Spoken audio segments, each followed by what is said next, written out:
Jesus se gebed in Hebreërs 10 is 'n gebed van diepe liefde en gehoorsaamheid. Dit herinner ons dat ons redding lank voor die kruisgebeure al begin het.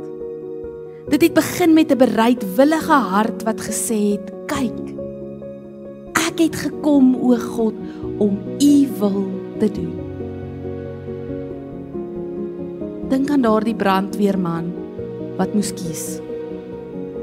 Bly ek veilig of gaan ek in?